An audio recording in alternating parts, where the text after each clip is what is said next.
very good. Good? Tired? Ready to learn. Very good. Very good. I want to hear that. Ready to finish the homework? Very good. That's good. That's really nice. So, What's the word today, Professor? I'm sorry? What's the word today? Word for the day? Yep. Oh, that's very good question. So, if you ask me how to restrict the slip, okay, how to strengthen materials. So you want to be strengthened, right? So that's the word for today. Strengthening mechanism. Hopefully we will reach to that level. So how we can strengthen, okay? That's going to be the word. So be strong. That's the message for the day. Right? Yes.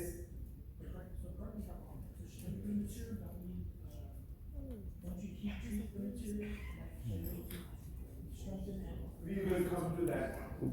We will come to that one. Okay? So, we talked about dislocation, right? And the dislocation, what is the slip is one of the processes that lead to dislocation. And you can say that dislocation leads to what type of deformation? Plastic deformation. Plastic deformation, very good.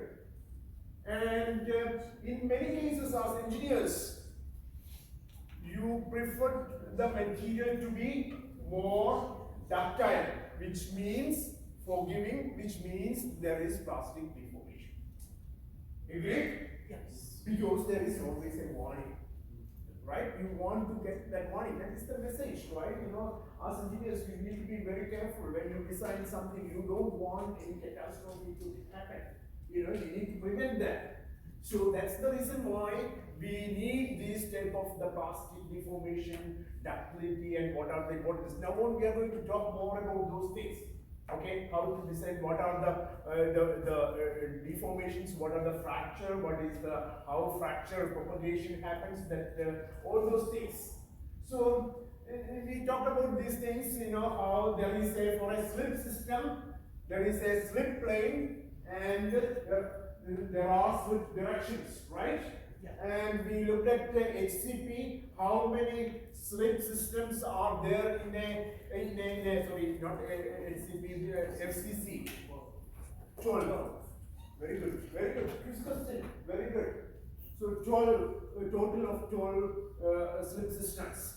So let me ask you this question: which one will be more ductile? One with a higher number of slip systems and one with the lower number of slip systems? Higher. Basically because you have more slip systems, the slip motion and all those things. So that's what we have learned in the last class. We talked about dislocation density and lattice strains, and we will come back to this one hopefully today. And these are the slip systems with directions, and slip system, these two have FCC and BCC. Crystal structures have more slip systems, therefore they are more ductile. The HCP is normally fewer slip systems. Now, today,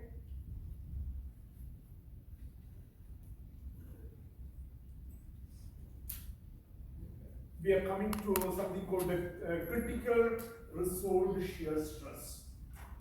Okay, please listen very carefully. What does that mean?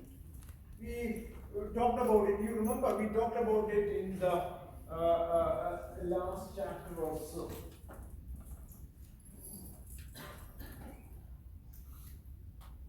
Last chapter also. What is that?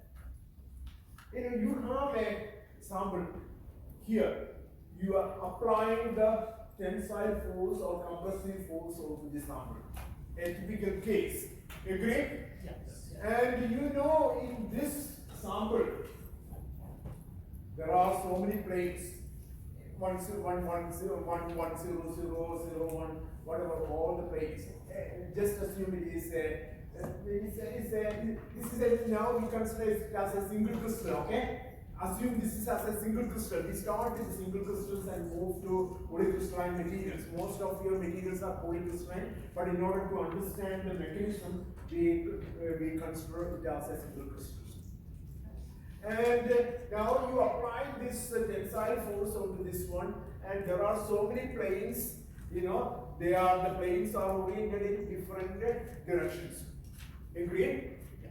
So what happens when you apply this one? There is a shear component for the applied stress, and that shear component is not in this direction, right?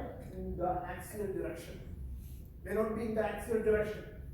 So it depends on the orientation of your planes, right? Why? Because slip happens along that plane, along a slip system.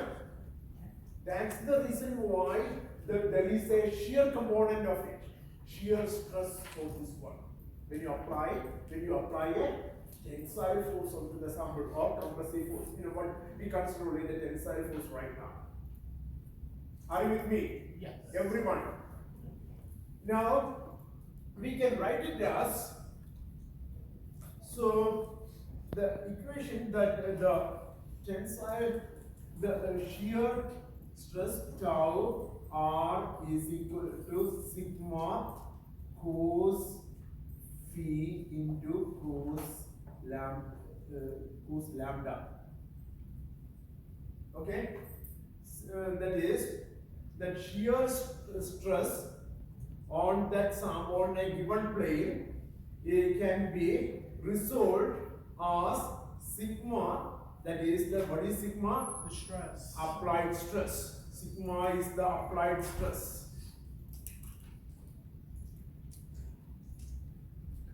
Into cos phi. What is cos phi? This is your sample, and this is your axis, applied stress direction.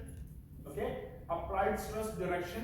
The angle between the normal, and you consider one of the planes. I told you that there are a number of planes, and we consider this plane.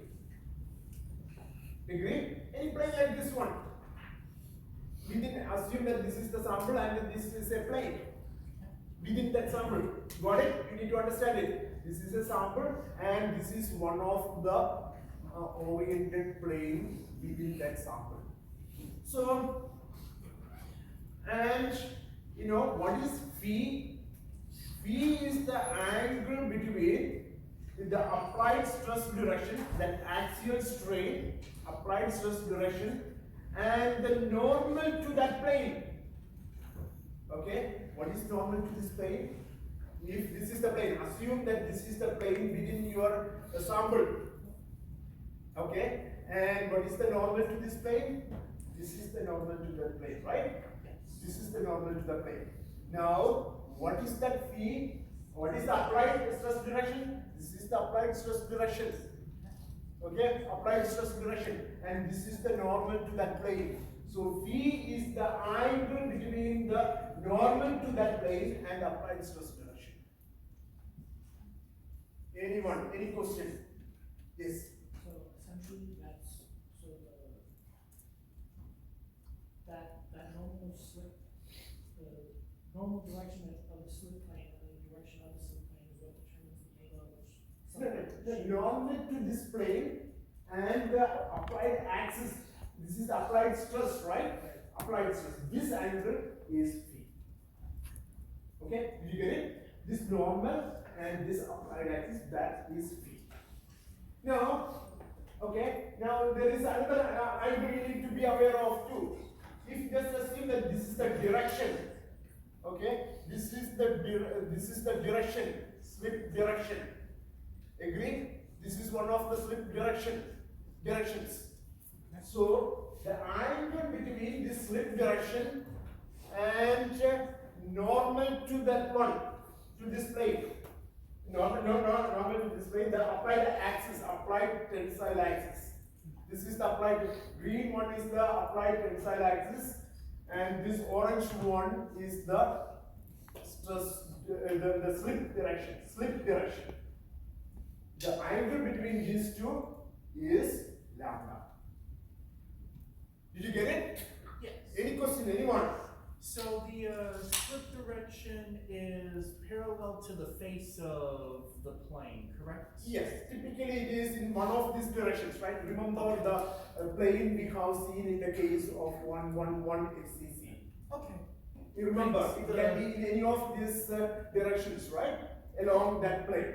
So it should be along this plane. Okay. So this is the tensile axis, Okay. and this is that direction, and the angle between these two is lambda. Okay. One Thanks. is the normal and the applied axis, and this is the direction, slip direction, and the applied tensile axis. Yes. So with the again, it looks like there is a direction normal or perpendicular, will that always be the case?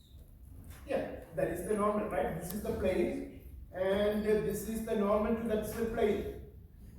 That green arrow is the normal to that slip plane. So this is phi, this is the tensile axis, right? This is the force applied, that is the tensile axis. So this is phi. And if this is the direction, slip direction, the angle between that slip direction and the axis, the tensile axis, that is lambda.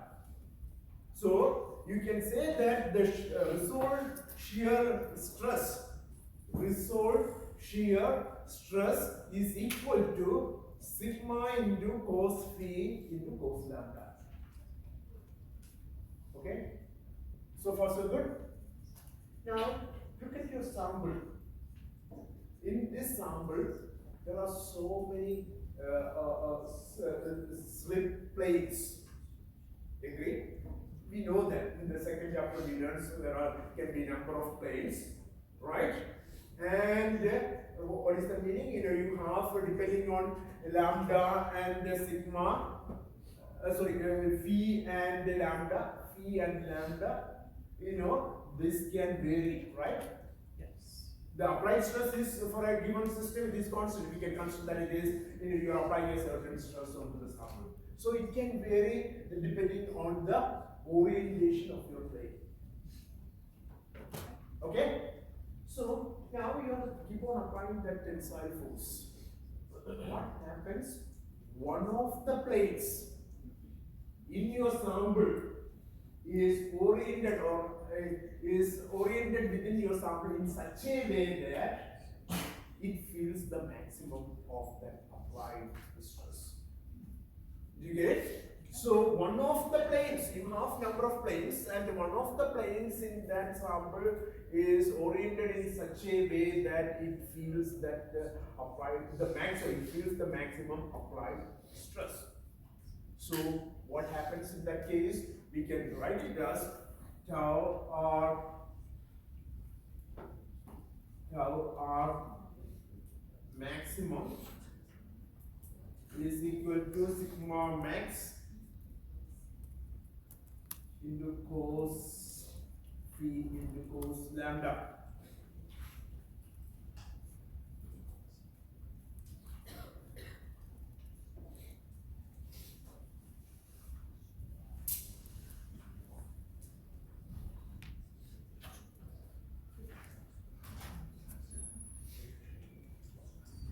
Or we can just take it as the whole thing as sigma tau or maximum is, or we can just say that this is the whole thing is maximum. Agree? It's only the cos phi and cos lambda is instead of saying that sigma max, you have just put this as the maximum. So this is the point. Right after this one, what happens? The maximum is felt by that plane, and what happens after that? That means the slip can happen after that. And slip happens on which plane? That particular plane. Agree? Because it feels the maximum applied stress. So that is called that tau r maximum. So this can be written as tau r critical, the critical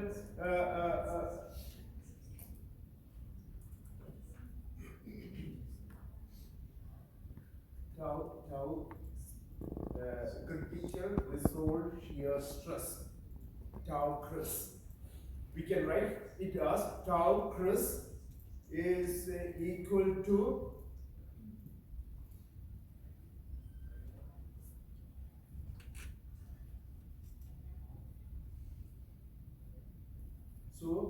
critical result shear stress. Tau cris is equal to tau r maximum, and that happens, that slip happens at this point where the tau r maximum, and remember that happens in one of the planes that is favorably oriented. Okay, so we can write it down, and now what is that that is tau r? What is the meaning of that tau r? And what is the point when it starts to slip? Can you tell me from what you learned in the last class? Whenever you have this plane, this is the plane, it starts to shear. Okay, and in the stress strain curve, which is that point? The yielding point. Yielding, absolutely. That is the yielding. Agree? That's where the yielding starts. Did you get it? This is the point where yielding, whenever that slip happens, that's the point where yielding starts. So we can write it as, that is, the applied stress is sigma y. So we can, stress is equal to sigma y, that is the yielding or yield strength. That is the yield strength of the material. So we can write it as sigma y is equal to tau r or tau cris over cos phi into cos lambda.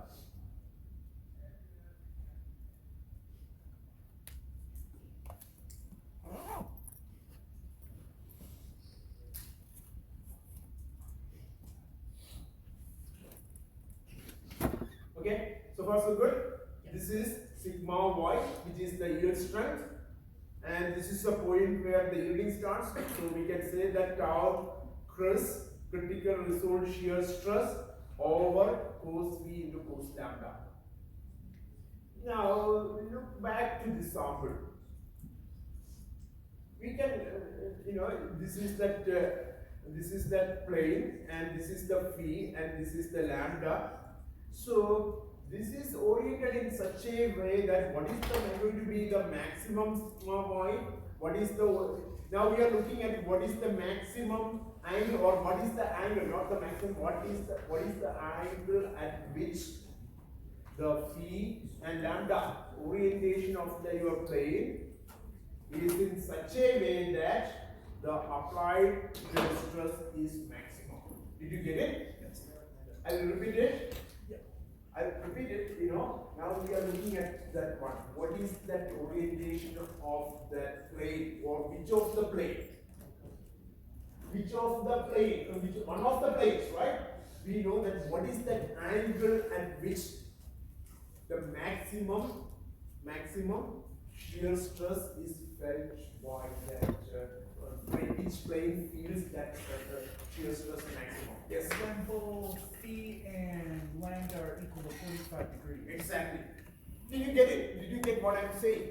So now we are looking at the plane. Which plane is oriented favorably so that the shear stress is maximum.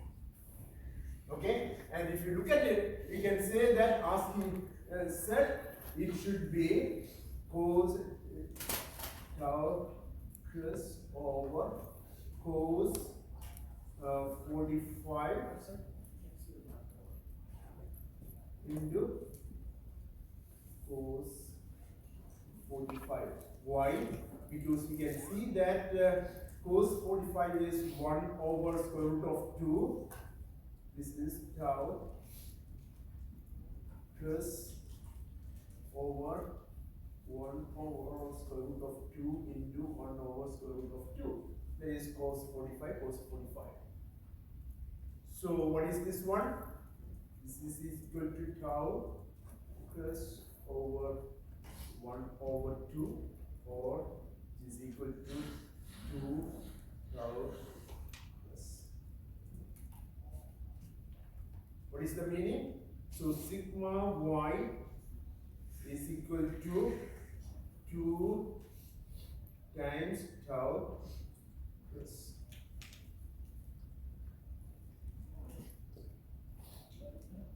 So when you apply that applied stress, this applied stress, the sample feels it twice that value.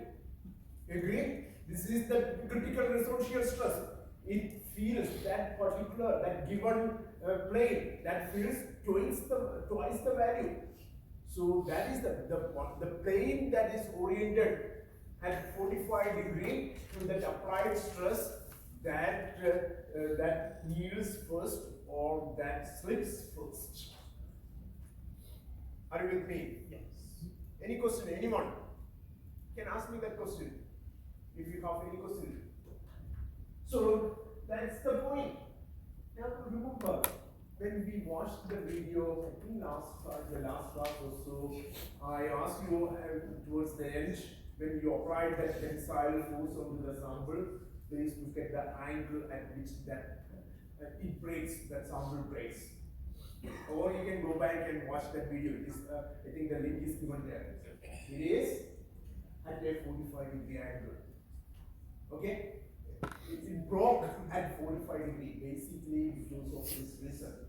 Because whatever is oriented at 45 degree to your applied stress, that feels the maximum. The plane that is oriented at that or about that angle feels the maximum stress. So that's the reason why you can see that it breaks at that angle.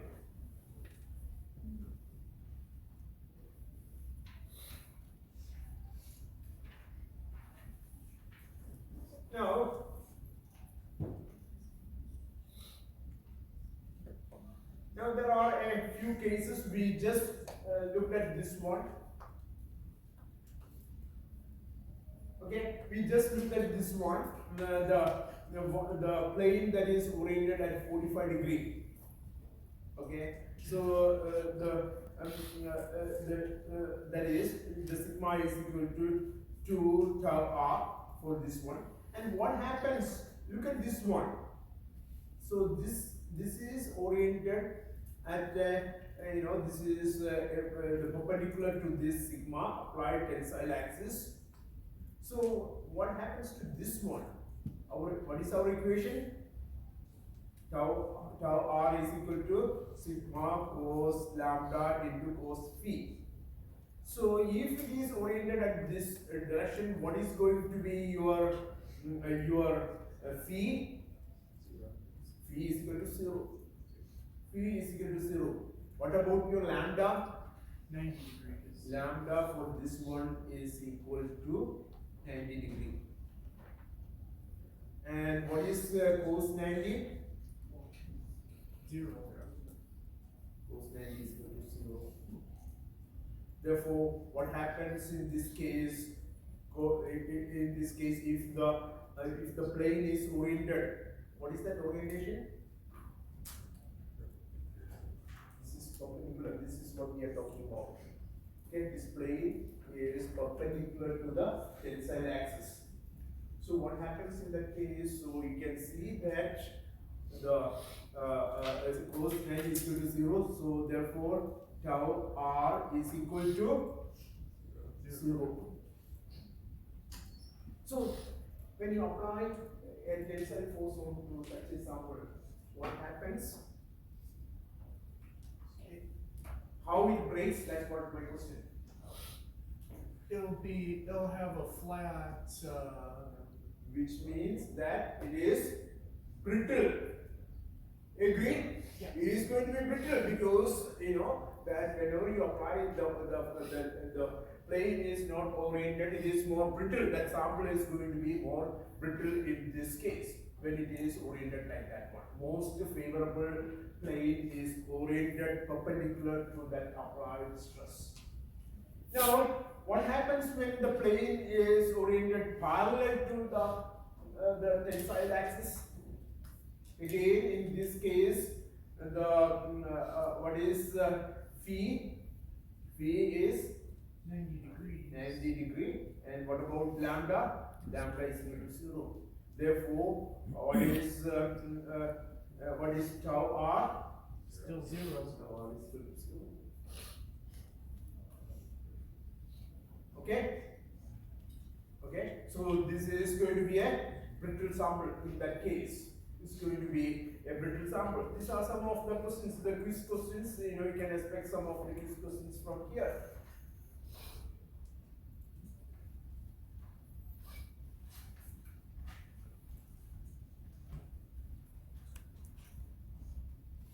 Now, you have a sample here, and it is given that phi is 60 degree and lambda is 35 degree, and the applied stress is 45 megapascal. The question is, when the single crystal yield, it is given that tau crest is 20.7 megapascal.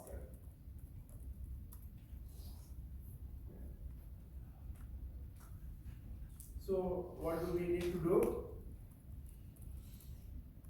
So in order to answer the first question, where the single crystal yield, so we know what is the equation?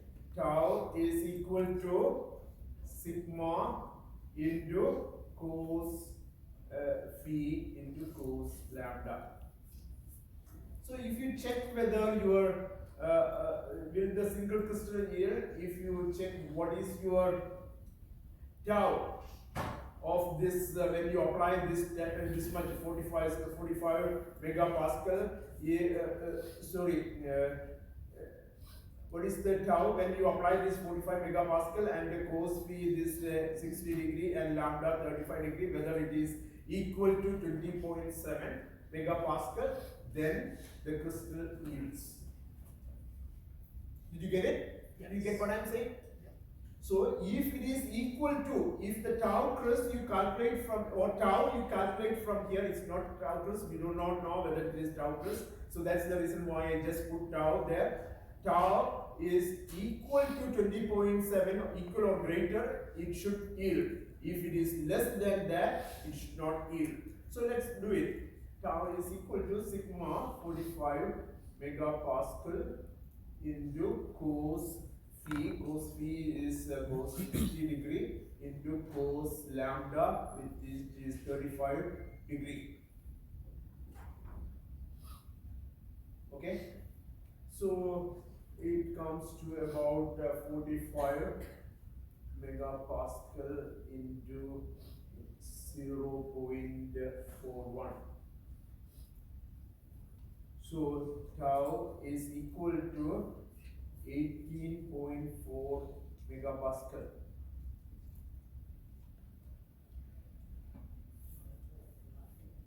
It will not yield, right? It will not yield, that is the answer. So the next question, if not, what stress is needed? Okay, what stress is needed? So in order to do that one, what you need to do? So you can give tau crest the value of 20.7, right? Tau crest is equal to 20.7 megapascal, and then you can just substitute that value. Sigma is equal to tau crest over cos phi into cos lambda. So the values are sigma y is equal to, Excuse me, we can't see the bottom of the. 20.7 megapascal over the cos phi cos 60 degree into cos 35 degree. Now the value you can get is 50 point, this is equal to 20.7 megapascal divided by 0.41. The value you get is 50.5 megapascal. So the sigma y, the applied stress should be about 50.5, or it should be 50.5 or more to get that sample yielded. Okay, so that's what we can do. In this case, we can determine, for if a sample is given, we can determine what is the yield, what is the tau stress, and all those factors.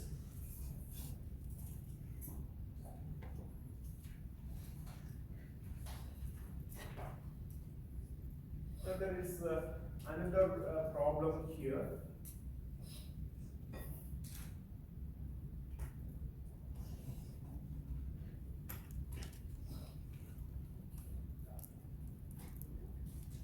So the problem is, consider a single crystal of some hypothetical metal that has the FCC crystal structure and is oriented such that a tensile stress is applied along a 112 direction. Okay, if slip occurs on a 111 plane and in a 011 direction, and the crystal yields at a stress of 5.12 megapascal, compute the critical result shear stress. Okay, so in this case, the applied stress direction is given. Okay, applied stress direction is given as 112. And if a slip occurs in a 111 plane and in 011 direction, and the crystal yields at a stress of 5.12, it is given yielding a sigma y is equal to 5.12 megapascal. Now you need to understand, in order to calculate the lambda and phi, you need to understand this equation. Don't worry about it, this will be given in your equation sheet, but this is the equation that can be used to determine the lambda, the angle, if the directions are given. Cos inverse into u1 u2 plus v1 v2 plus w1 w2 over square root of u1 squared plus v1 squared plus w1 squared into u2 squared plus v2 squared plus w2 squared. And what are these u1, v1 and w1? They are the indices, right? Miller indices there. Now, what is now you need to remember one more thing. Okay, please remember this thing for your exam.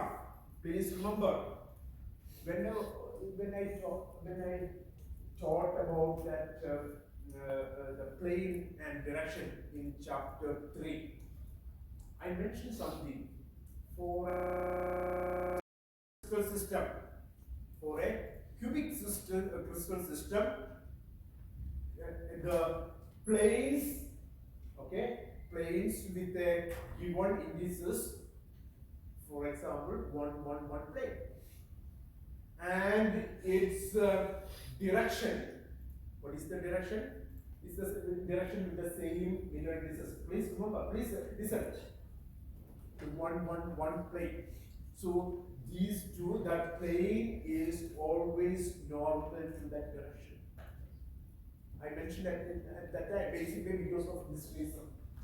Okay, so the for a cubic system, only for cubic system,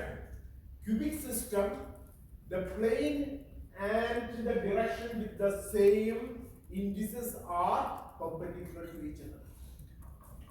Okay, which means this is normal. The direction which is normal to that plane, they are at 90 degree. Got it? So whenever a given plane is given, one plane, you may not be given what is the direction. Okay, you must be aware. So that's the reason why this is an incentive for coming to the class.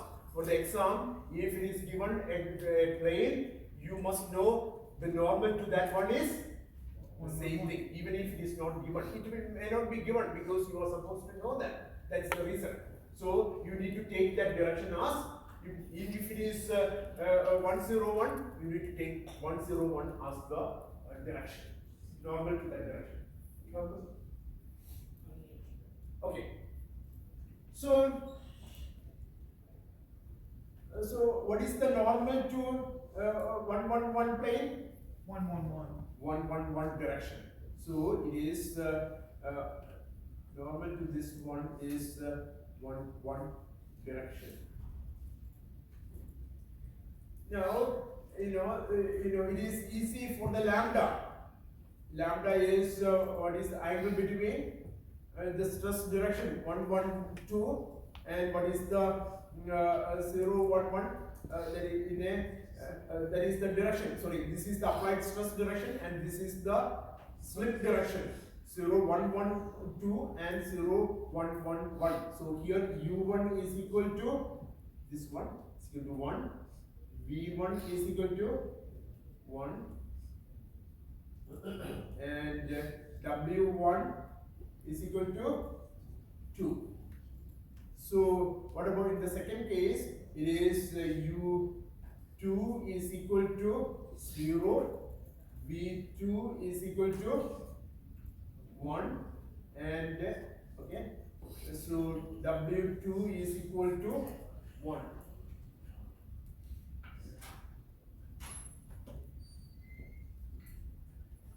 Now in order to determine lambda, it is very simple, just substitute all those values here.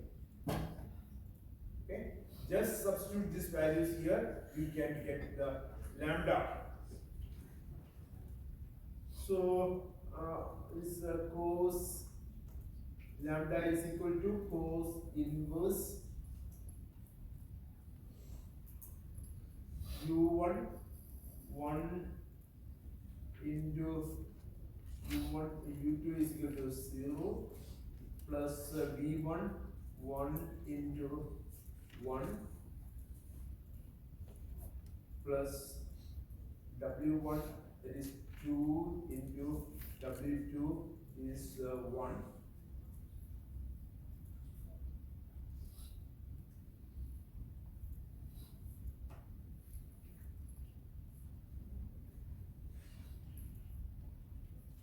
So U1 1 square plus V1 1 square plus W1 2 square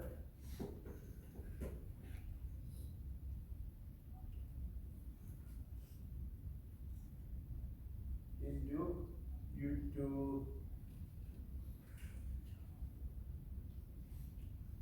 is 0 square plus V2 1 square plus W2 1 square.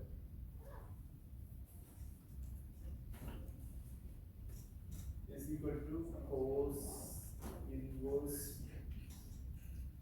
3 over square root of 12, which is equal to 30 degree.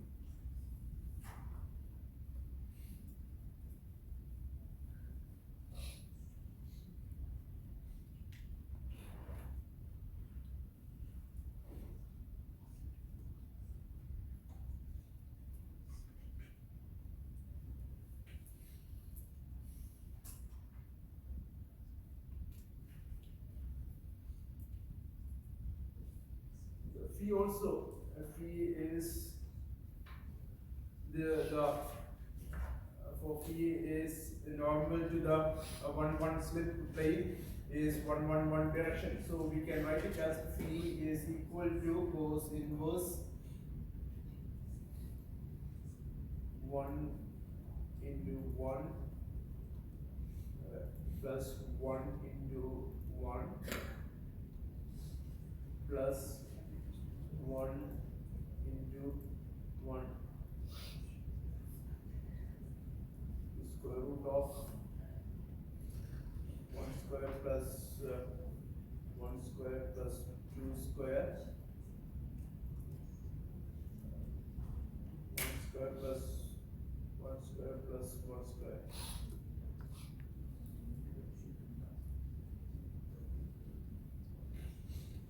You have some questions? Okay. Sorry. It's okay. Cos inverse 4 over square root of 18. You can check it at home, you know, the math is correct or not. So we can critical resolve shear stress. Tau Cris is equal to sigma y into cos phi into cos lambda, which is equal to 5.12 megapascal into 4 over square root of 18 into 3 over square root of 12, which is 4.18 megapascal. What numbers did you compare for the first? These what? For the top side? The one. These numbers? The one direction and what else? This is the, you know, what is the normal to this 111? That is 111. Yeah. And that direction is, this is 111 direction. So U1 is 1, V1 is equal to 1, and W1 is equal to 1. U2 is 1, V2 is 1, and W2 is 1. So everything is one. Yeah, everything is 1. Because you have a 2 over there and Yeah, at the bottom. Yeah, where do you get that two from? the 2 and the top half. Wall square root. Silver free and Oh, okay, sorry. That is 1. Right? Wouldn't it add 3 in the top instead of 4 in the bottom? W1 should be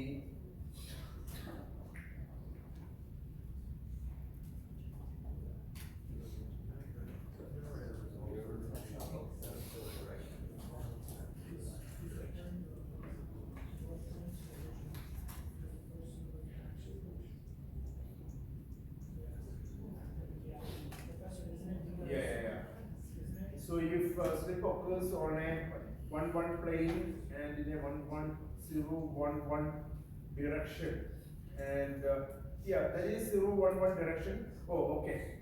Tensile stress is sorry. This is tensile stress is applied along a 1-1-2. 1-1-2. Sorry, that's the reason. It's not 1-1-1. It is 1-1-2. Sorry about that. This is 1-1-2. Okay.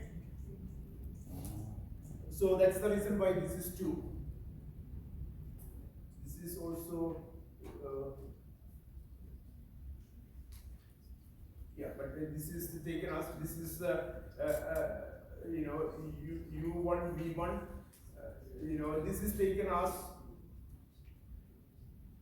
U1, V1 and W1, and the normal to this one is taken as U2, V2 and W2.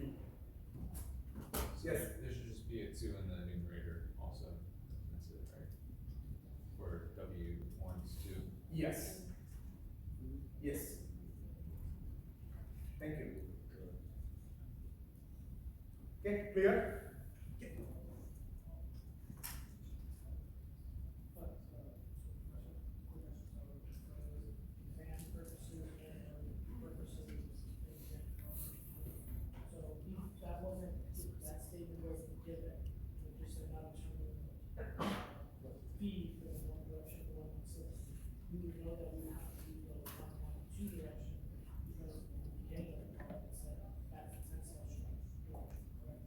Yeah, that is the one to tensile strength direction is different. That is the tensile strength direction, this is the one. But what we were talking about, the perpendicular to each other, is only the plane, the normal to that plane. Right, but in terms of like, when we're finding angles, that would be because it will always be reference to the tensile direction. Yes, yes, absolutely. So always with respect to the tensile direction, okay? Tensile direction, which is if this is the sample, typically the tensile direction is this one. So that tensile direction will be given in the problem. But you know the other one, maybe it's just the plane what is given. So we need to know what is the normal to that plane. That's what I have been telling. You know, once you know that one, this is a very easy problem. You can just substitute those values and solve it. That's very easy. Okay, you can expect a question for your exam, something like this one.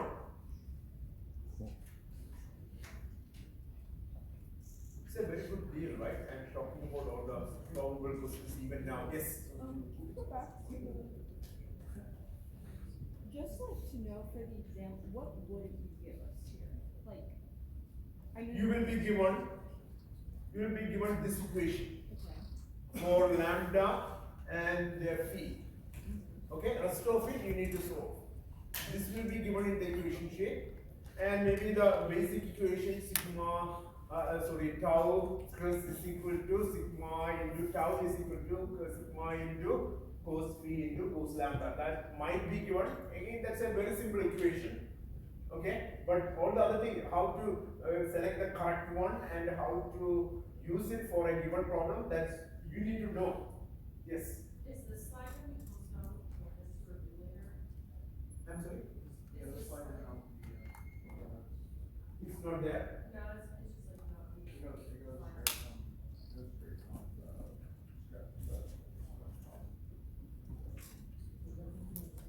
Yeah, there is a separate, all the problems are uploaded separately. Okay? Again, you must write it down in the class. If I see that you are, that is the reason why I was not doing it basically because that makes you lazy.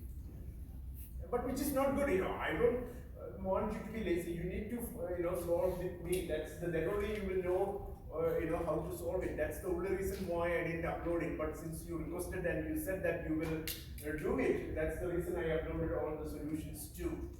So it's I think it's uploaded separately. That's the thing. And also remember, I am uploading all the practice questions. I don't know whether you guys are seeing it. Okay, you need to check your canvas. Okay, you have all the questions, probable questions, as well as practice questions, answers. All those things are uploaded, so you must make use of it. Okay, in addition to what you have on SciBook.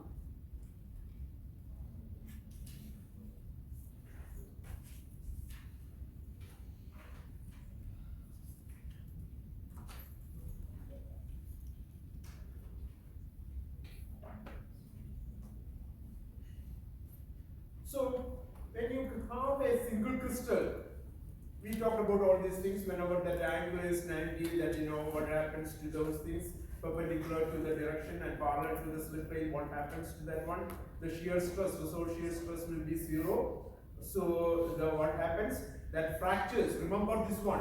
At these two angles, what happens to the sample? It fractures, which means that it is brittle material. It is a brittle material.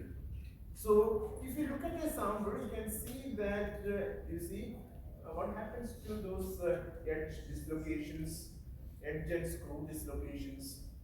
These dislocations move wherever that was present. Whenever you apply a stress, shear stress or tensile stress, what happens? It moves from that point to the side, one of the sides of that sample. And that's what you can see in a single crystal. You can see all the accumulation of these dislocations at the end of that sample, one of the sides of the sample. Okay, this is a single crystal.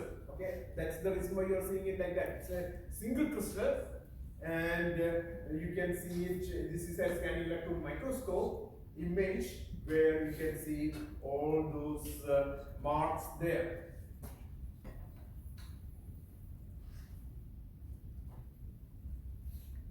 Now, it's an interesting thing. What is the plastic deformation of polycrystalline? I have a quick question. So Sure. instead of, like when one angle is 0 and it's brittle, because it fractures. Say if it was like the 45-degree angle, is that just gonna like plastically deform? Yes. Yes. And then, to make sure I understand that, second. That's a very good point, basically because, you know, the 45 or whatever favorable angle, it can be other angles, but we have just seen. Those samples are the samples where the dislocation can propagate. And if the dislocation propagates, such a sample is called a plastic sample, more ductile sample. Yes. So then just to make sure I understand that last one correctly, for HPC, if. HCP. Yeah, HCP, if lambda is 90 or if V is 90. Not HCP. Okay, we are talking about the cubic system. HCP, you know, again that may be different. We use HCP is not a sorry, that's true. It's a HCP, it's our cubic HCP structure. Yes, you know, but the problem there in that case for the HCP structure, what is the difference? The number of slit systems very low, unlike the other ones.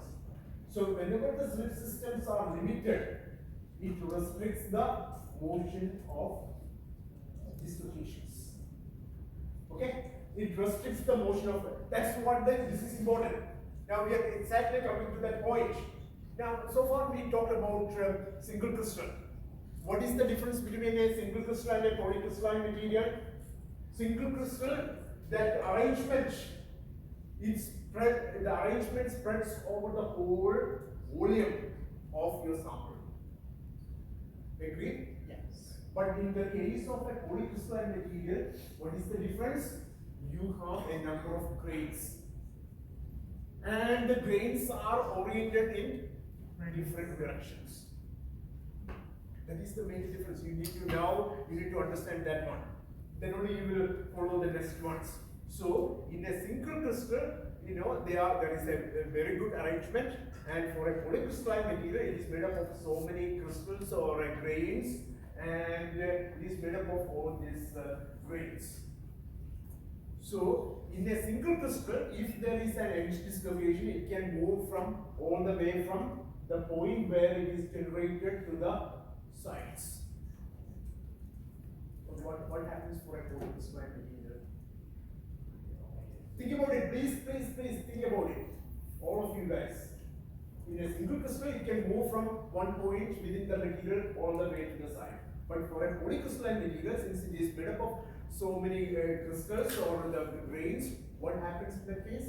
They only show the grains that align along the initial structure. That grain boundary. Grain boundary. Remember this word, grain boundary. And what is the grain boundary?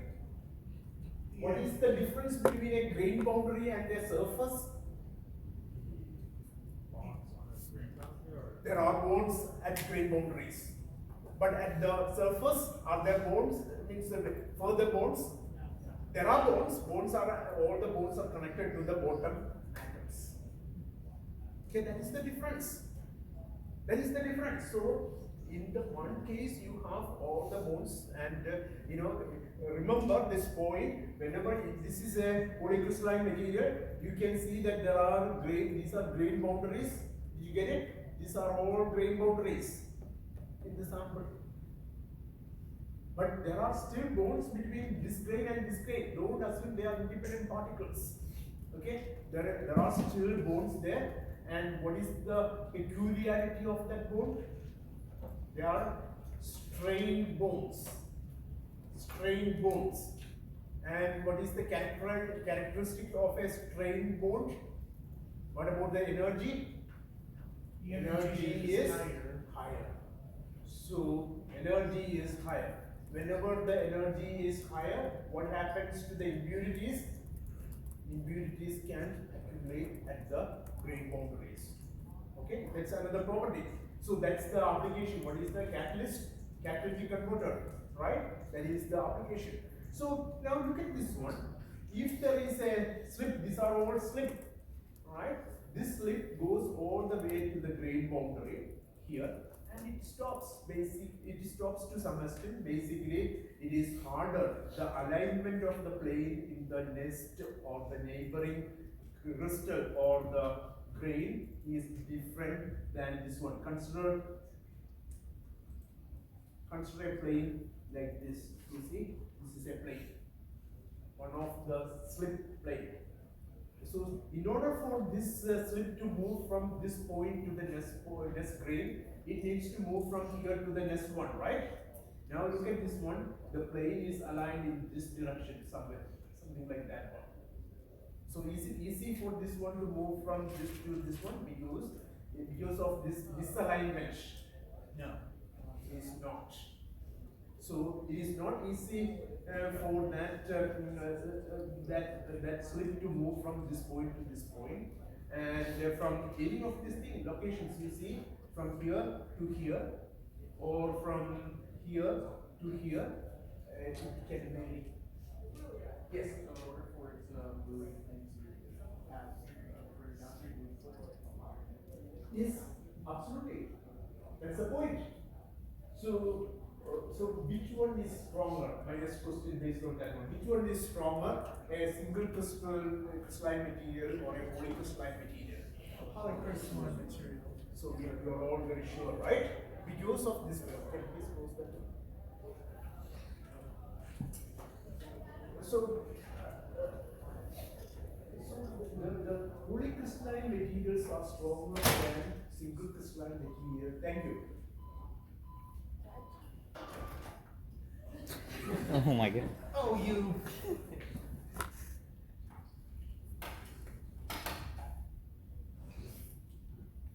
Okay. So, it's okay.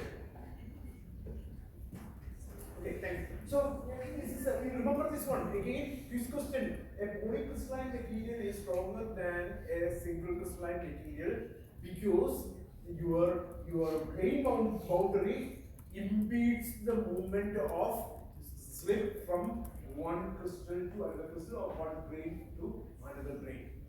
Got it? So we will come back to this point and which is more stronger with a smaller grain boundary or a larger grain boundary and all those things. So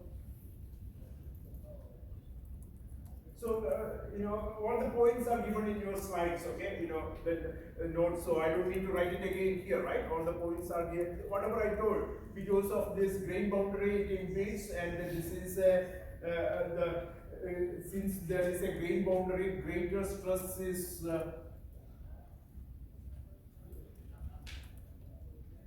required for the plastic deformation to move, to slip, right?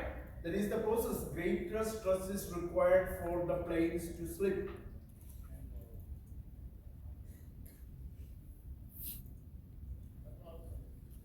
Slip from one grain to another.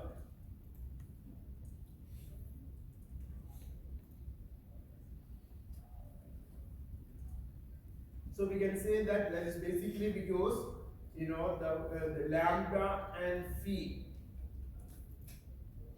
Why? Because lambda and phi changes from one crystal to another, one grain to another.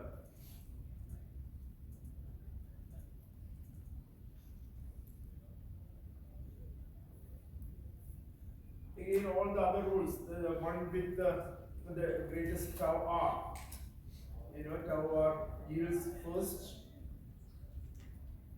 and so on. All that important points there.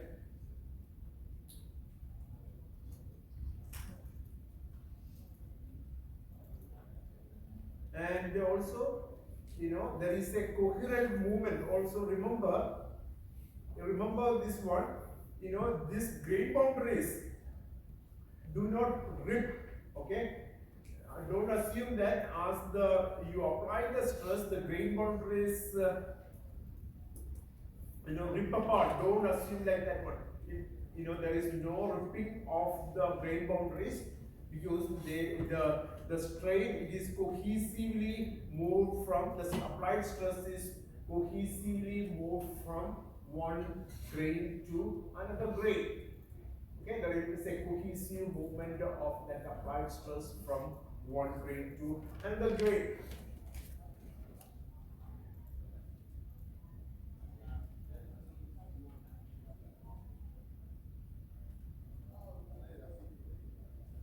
Grain distortion can take place.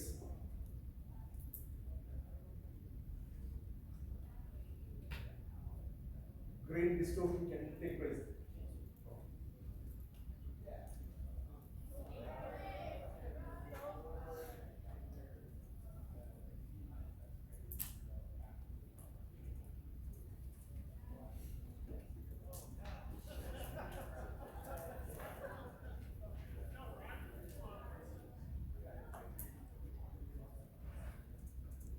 So anisotropy in sigma y, that is our yield strength, you can see that whenever you have a sample, okay, this is a polycrystalline material. Okay, this is a polycrystalline material. Y is polycrystalline material, and you have the grains oriented in different directions. We have already learned about such crystals. Whenever you have the grains oriented at different directions within your sample, it must be isotropic, right? The properties should be isotropic. Why the properties should be isotropic? Because you are taking the average of the properties of that crystal. What is isotropic? What is isotropic and what is anisotropic? Don't you remember? Isotropic means same properties for certain material In any direction. in any direction. Very good, very good. In any direction, that is isotropic. There is no directionality for that material, that is isotropic. Anisotropy means there is a directionality for that sample. Okay, there is directionality. So, remember we learned about it. Single crystals are anisotropic, whereas polycrystals are isotropic. Why? Because you can see that whenever you look at the sample, all the grains are oriented in different directions. And what you are going to get is an average of all the grains. Since they are oriented in all the directions, you are getting just an average. But you can do a rolling process. If you apply rolling means you are applying a force along a certain direction. Now look at this one. After rolling, you see these grains are aligned in a certain direction. Many of them. That's just in the surface, for the whole. The whole grains. You're applying nothing about it. It's very similar for your soda cans. It is a rolled material.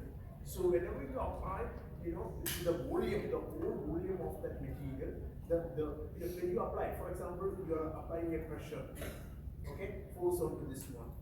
You are assuming like that your grains are squeezed to some extent. Okay, that's exactly what is happening here in the case of rolling. So now you have a directionality, right? Once you have the grains aligned in a certain direction or rolled in a certain direction, there is a directionality for your material. Okay? So what is your question? So that is a process that now you can make an isotropic material anisotropic by this rolling process. This is the rolling process. This is the roller. and you pass the sample through that one, and it is rolled. Before it was A0, the cross-sectional area, and after it is AB, which is that polycrystalline materials. You can make it stronger than a single crystalline material, basically by this rolling process, and but the property is different in different directions after you roll it, and we will look into that one in the coming slides.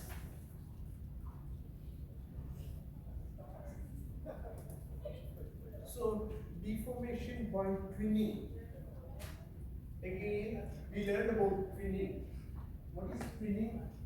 Twinning is a process by which, whenever you apply a shear stress on the sample, if the atoms are moved in such a way that there is a Mirror lattice symmetry. mirror lattice symmetry, or you can see that there is a mirror plane. Okay, the mirror plane is there, which means that after that twinning, you can see two atoms are at the mirror image positions. Yes. Repeat that first question, you said deformation by twinning is when there's deformation that causes line structure. The shear stress makes that twinning to happen. Yes, then that is a slip. Right? Means that is that slip itself. There is a difference between the other slip, slip and twinning. There is a difference between slip and twinning. The twinning is not exactly slip. We will come to that one. What is the difference between slip and twinning? But twinning is also, it can cause plastic deformation. Okay, remember, twinning and slipping, they are different. Okay, but both leads to plastic deformation. Both leads to plastic deformation. So this is the twinning. You have a material before twinning, and now that there is twinning happens, and what happens? These atoms from original point, this is the hollow spheres, hollow circles are the original location. Now it is moved to a location here, and now this is a mirror image, this is a mirror image of this one, and this is a mirror image of this one, and this is a mirror image of this one. So what are the characteristics of twinning? What are the characteristics of twinning? When I talked about that twinning, I said something. Twinning happens if you look at this one. This is the interatomic distance, right? This much is the interatomic distance. Do you agree? Yes. This is between two atoms in the given material. That is the interatomic distance. So you look at this one. This is moved from the original point here to this point here. So we can say that this twinning is less than the interatomic distance. You agree? It is not of the order of the interatomic distance. Okay? It is not the order of, it is not in the order of the interatomic distance. That is, it is in between. It is less than the interatomic distance. Whereas, what about the edge dislocation? Remember your edge dislocations and slipping edge dislocations lead to a slip. So what is that one? Edge dislocation. One edge dislocation, whenever it moves with another plane here. So it is in the order of interatomic distances. It's the multiples of interatomic distance. So that is a major difference. But twinning is not. Twinning is not. Twinning is not. Okay? Got it? So, so let me ask you this question. Which one gives, which type of crystal structure gives the gives slipping and which one gives twinning? Which type? Twinning occurs with metals with BCC and HCP crystals. And Yeah, in general, HCP because the twinning happens in HCP. So crystals with the lowest number of slip systems. Okay, got it? We learned about it, right? HCP has the lowest number of the slip systems. Remember this, these are all very important points and the quiz questions and exam questions, difference between these two, the twinning and slipping, these are all important. So for the systems with the metals with the lowest number of slip systems, it leads to twinning. So HCP is the most vulnerable one for twinning. Okay? So plastic deformation can occur by formation of mechanical twins. This is called mechanical twins.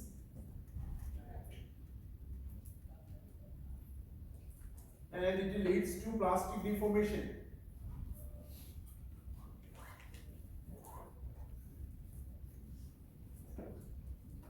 So twinning typically occurs due to shear stress.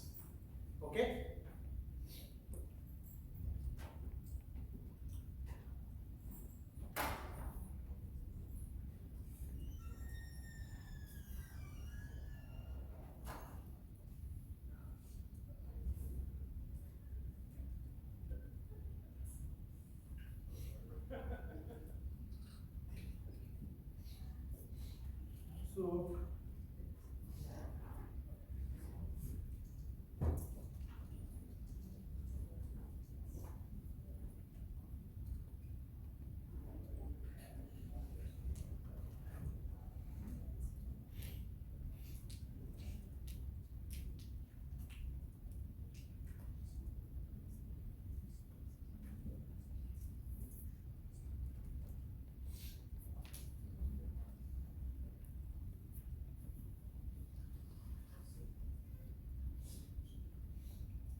So twinning occurs in definite crystallographic planes and specific directions. Let's see the bottom of that. It's there already in the notes. If you want to take down, please you can do that.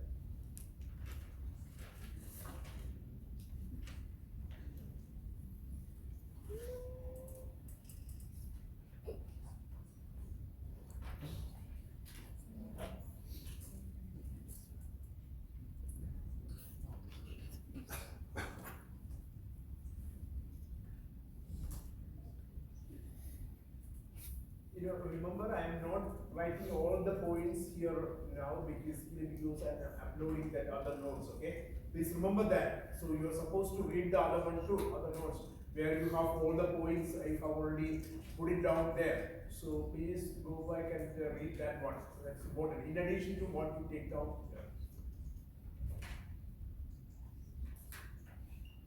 So properties of twinning and the difference between slip and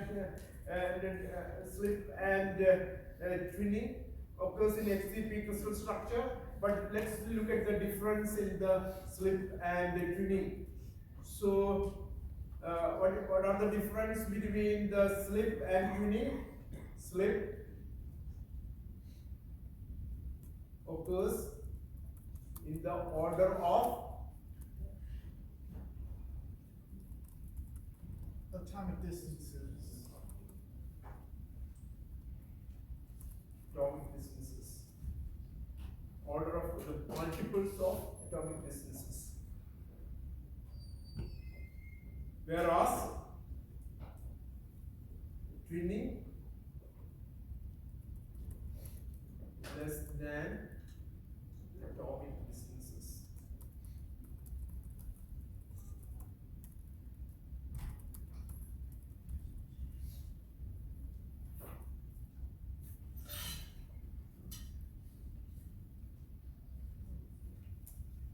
Another difference. What about the arrangement of atoms above and below the slip plane after that slip happens? Did you get the question? So you have a slip plane, okay, and it's the atomic arrangement above and below. After that slip process is going to be the same, right? You remember there was a slip moves from top, you know how the slip moves. This atoms from this side, it moves here and it forms that complete plane. Then it moves to from here. But once that slip is moved from that point to another point or towards the edge, the top and bottom arrangements are the same. It's like the original one. And what happens with the twinning? The different. top arrangements are distorted. Yeah, they are different before and after that slip, or before and after that deformation. Okay, passes through. So the displacement takes place. This is in this case, you know, atomic arrangements above and below are the same. Since I am not writing all these things, it is already given that. Please go back to that slide and see all the differences there. And so slip occurs in metals with more number of slip systems, whereas twinning occurs in metals with the lower number of slip systems. And what about the deformations, extent of deformation?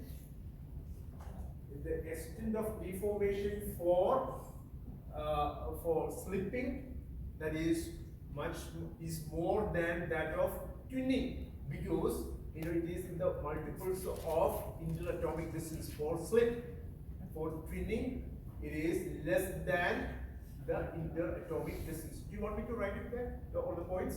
Can you repeat that last thing you just said? That is, in the case of slip systems, in the case of slip, you know that it happens in the multiples of interatomic distances. So now you can see that the magnitude of a slip is going to be higher compared to twinning, where the twinning happens in between the interatomic distance. So the magnitude is smaller in that case. Okay, got it? There is another difference. This is important. This is an important point, and the difference between twinning and slipping. You can expect such a thing for your exam. So strengthening of metals, though I mentioned in the beginning, but we will look at it in the next class. So we will strengthen in the next class. Okay? Okay, come. Yes.